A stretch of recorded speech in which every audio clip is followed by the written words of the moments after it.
Mga kaibigan, isang magandang umaga sa inyong lahat. Narito na ang isang programang inyong mapapakinggan.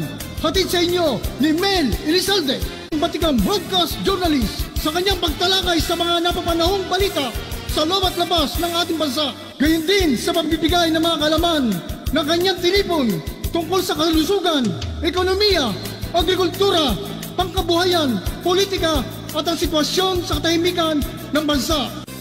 At ngayon, narito na ang guro ng palatuntunan, Mel Elizalde.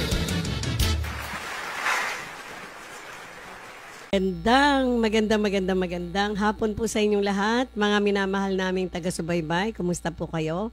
At welcome po dito sa ating programang Kadiskarte with your host, your Kadiskarte, Mel Elizalde po, mula sa ating studio sa Elizalde Broadcasting.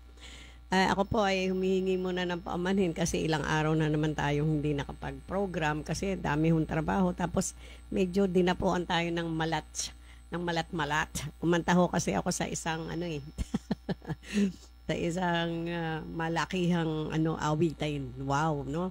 Kaya ho medyo minalat ako. Wala akong kaboses-boses ng mga nakaraan. At anyway, andito po tayo at ako po ay nagagalak na muli ko po kayo makapiling kahit na mga ilang minuto lang o almost 30 minutes. Yes. At ngayon po, napakaganda ng ating pag-uusapan.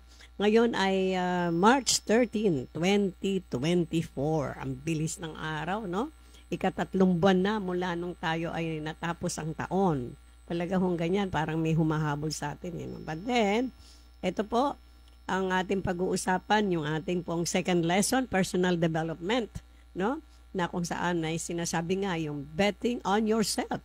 Sabi, putting yourself first and taking charge of your career. Yan. Kasi ho tayong mga, lalo na yung mga professionals, no? Alam nyo, pabanjing-banjing yung iba dahil sabi, professional na ako. Okay na sa alright yun. Hindi po. Ang atin pong, habang tayo nandito sa daigdig, patuloyan tayong mag-aral at pagbutihin at maging in charge sa improvement ng ating sarili, no? Not only professionally, but syempre lahat ho ng anggulo para ang dating maging kapakipakinabang pa rin kahit ho nasa katanghalian o kahapunan na tayong edad, no? Yan. Kasi yung sinasabi niya, wala na, may edad na yan, ganyan. Hindi po. Alam nyo, tayong mga may edad na, dapat we should be proud of our dalawang kulay na buhok, no? Nagsasabing we are so rich about our experiences. Hindi ho tayo matatalo ng mga bagong graduates dyan o mga kung sino mang professional din. Makahilera pa rin ho tayo sa kanila. Lalo na kung hindi pa tayo tumitigil ng pagpapabuti sa ating mga kaalaman. Sinasabi po, may 3 dimension ang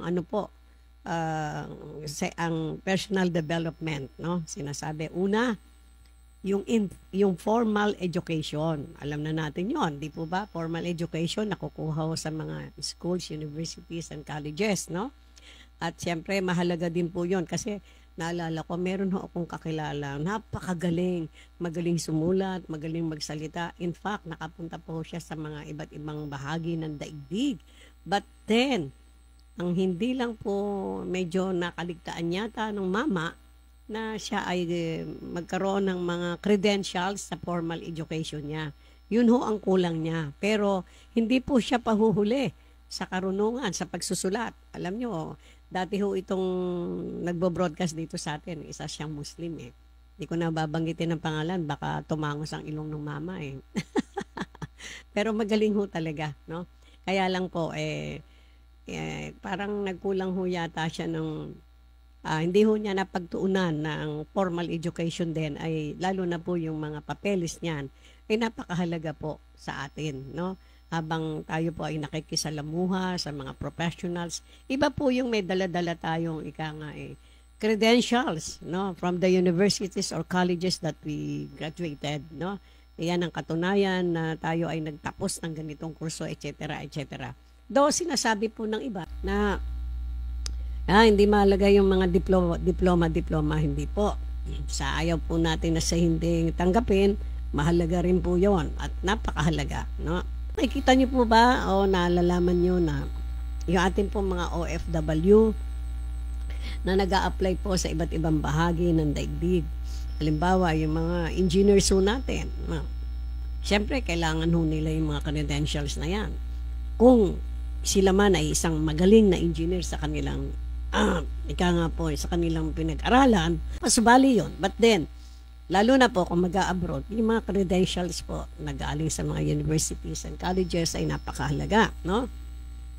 At syempre, yung training progress na at saka yung mga seminars po, mahalaga din po yan. Lalo na po yung, alala nyo po itong ating mga OFW. Pag may mga training programs po sila, mga seminars na inatinan na galing po sa TESDA, ikaw namang nagsasalita ho ang kanilang credentials, no? Kasi alam niyo naman na ating gobyerno ay pinagtuunan ng mahalagang pansin at ng ika nga syempre malaking halaga rin ang ipinundan ng ating gobyerno para sa TESDA. Training ho sa pagiging professionals o naging maayos na kung ano man ho yung inyong tinapos, mahalaga po yung makapag ano kayo ng training. Break muna tayo. Pero bago yan, gusto ko munang batiin ho yung ating mga kaibigan. Ito na namumutik-tik po. Time muna tayo. Time out muna. So, we continue mga minamahal namin taga-subaybay. Pero bago po yan, I would like to congratulations po to the Philippine Army 202 Infantry Division Training on Trauma Risk Management na held on March 11 to 13, 2024 at on the ground of 202 camp in Cavite Cavite, Laguna, led by Brigadier General Cirilo Balaoro, ayan, Junior, Philippine Army, no? Siyempre, ang trainer ho nila, walang iba, kundi ating magaling na manager, no? Si Mr. Chot Velasquez and of course, Mr. Carl Cortez. Congratulations po sa inyo at napakaganda nitong yung training na to, yung about trauma risk management. So, marami na to trauma sa atin no? Trauma di ba? Pero alam niyo po mga minamahal nating taga-subaybay. Sabi mo nila, pagka pera lang ang problema, mas okay yon. Totoo naman po yon. Kumpara sa pag-health ang ating problema. Di po ba? Kasi health is more than wealth. And so we have to thank God na kahit po tayo hindi sagana sa pera, we still have a healthy mind and body, no? Which is very important sa buhay ng isang tao. So now we will continue yung second lesson ng personal development. Sabi ho nga number 2, yung training programs and seminars that we have to attend or we pick to attend dahil sa alam nating makapagbibigay ho na makapag-i-enhance ng ating mga karunungan, no? Mula sa ating formal education.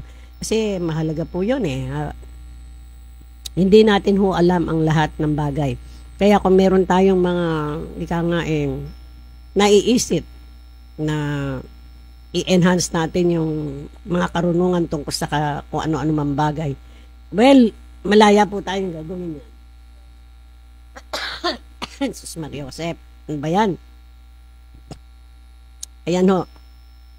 Isang dahilan kung bakit hindi ako nakapag-program sa inyo ng mga for the past few days, no? Dahil nga medyo maganda ho itong throat ko no?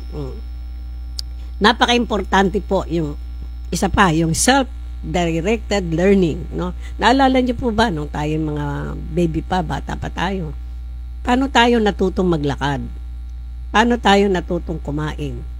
Paano na tayo matutong nakikita natin yung mga lola natin, pag nakita natin sila magmamano tayo, yung ganyan Dato, siyempre, with the guidance of our parents and mga relatives, and of course, yun nga ho, yung self-directed learning, na kung saan, lahat ng mga bagay na ating natutunan, pagkain, lumakad, magsalita, tumawa, makipag-joke, lahat ng huyan, no? Pero ang problema po ngayon, yung pong sinasabi na self-directed learning ay na ano po, yung pong trust natin from self-directed learning ay nauwi sa formal education, no? Para bang ang dating teka, kailangan pumunta ako sa kolehiyo, kailangan magkaroon ako ng ng sertipiko, na kailangan magkaroon ako ng diploma. Okay sa alright, di po ba? Hindi po yun masama, maganda yun. Kasi nga tulad ng nasabi ko nga kanina sa inyo, meron po tayong isang kaibigan na napakagaling sumulat, magaling ho talaga.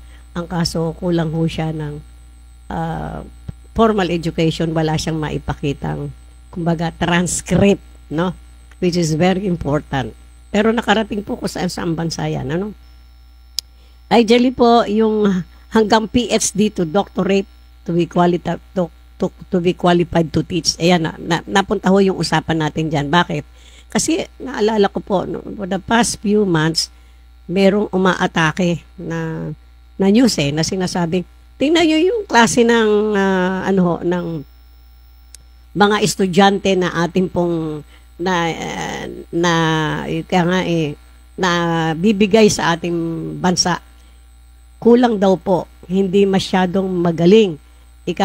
Kumbaga, parang hilaw yung mga estudyante kasi pagdating daw po nakatapos na ng college, hindi raw po makapag-English ng maayos, ng tama ang grammatical construction, no? Yung sinasabi. Kasi nga po, sinasabi nga na hanggang PhD or doctoral to be qualified to teach. Bakit to? Meron tayong kakilala dyan Ang daming ang daming credentials, doctoral, etc. Pero yung pala shortcut niya yung kanyang yung kanyang pinag-aralang PhD, no? Pero syempre, alam natin matalino siya. Walang pasubali. Pero yung substance na kanyang nakuha mula doon sa kanyang pagiging PhD, parang nakukulangan siguro dahil nga diniskartehan niya lang yata yung kasi madiskarte nga po itong young mama na to kasi bata pa siya. Pero walang pasubali, magaling, no? Kaya nga sinasabi ho, naalala niyo po ba na meron tayong eskwelahan na Philippine Normal College na ngayon po ay Philippine Normal University na, no?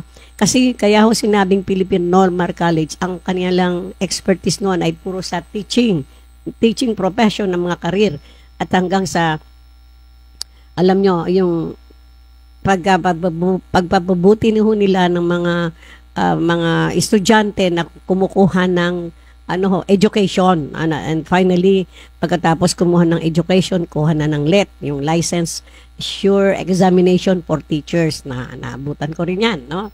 Pero dati ho nung naabutan ko rin ho yun yung last examination ng teacher's exam noon na kung saan ginawa na nga pong board exam na, no? Licensure. You have to pass it or else parang kulang ang iyong pagiging guro, lalo na if you are going to teach in the government entities like universities and colleges sa mga gobyerno, no? Kailangan nyo board passer ka, yan, ano?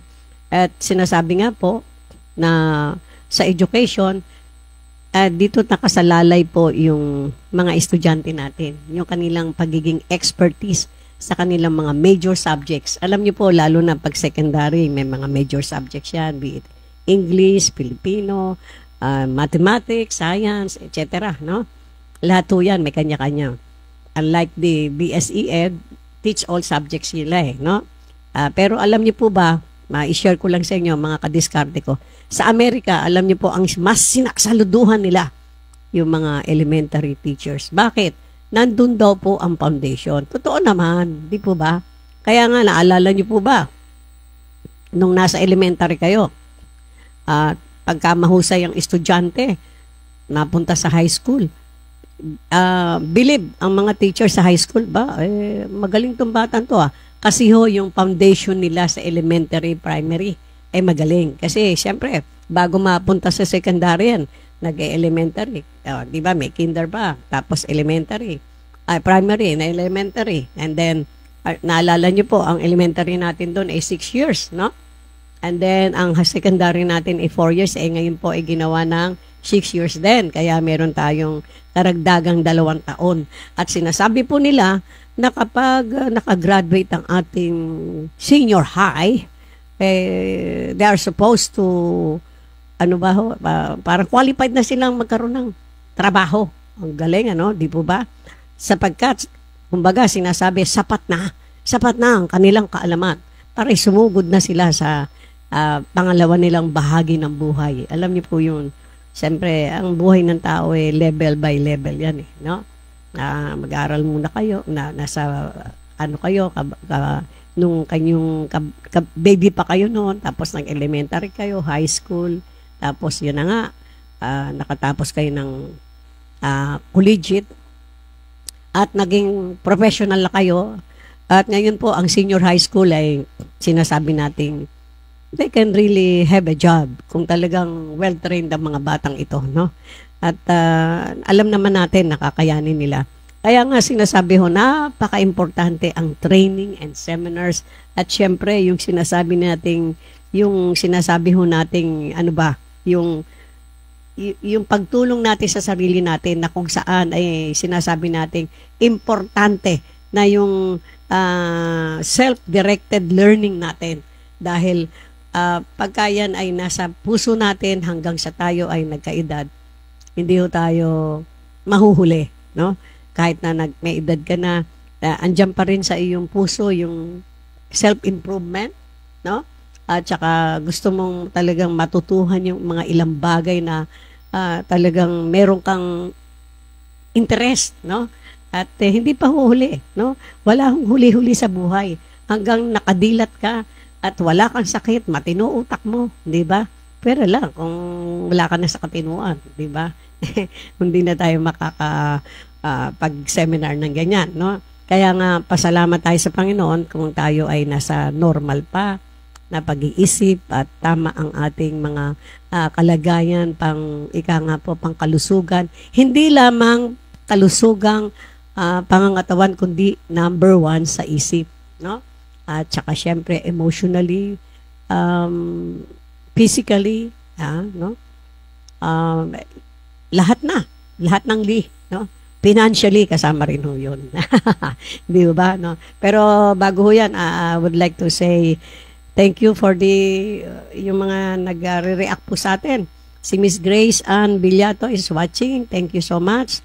Kuya Chot Velasquez is watching. Salamat sa inyo. At alam niyo po, yung ating topic na ito na personal development na sinasabi nga, betting on yourself. Ibig sabihin, itaya mo yung iyong sarili at magkaroon ka ng pagtitiwala sa iyong sarili. Bagamat hindi ka na masasabing nasa kabataan pa. Wala naman nung sa edad yun di ba? At tandaan niyo po wag tayong malulungkot kung tayo po ay nagkaedad na. Dapat magsaya nga tayo dahil dumating tayo sa ganitong panahon. Yung iba 24 years old pa lang, patay na, no? Tayo, andito pa rin sa daigdig. Ibig sabihin, meron pa ho tayong mga kinakailangang gampanan sapagkat ang Panginoon ang siyang nakakaalam ng ating kawakasan. At any rate, ang lahat po ng ating mga ginagawa at nasa isip, may dumadaan hong ano yun? Ambulance.